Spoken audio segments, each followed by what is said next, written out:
এখানেই বসে থাকবে এখন।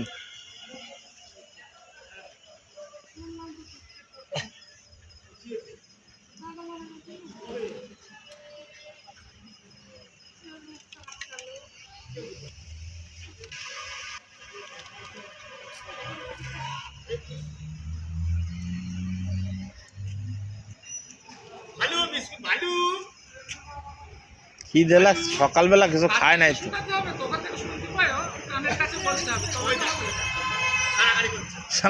ওর হাতের তে নিয়ে এটা খাই লালো। ওই যার দুইটা আসলো কেবল, এই যে দুটো কেবল আসতেছে, ওই দুটো কে খাবে? এই দুটো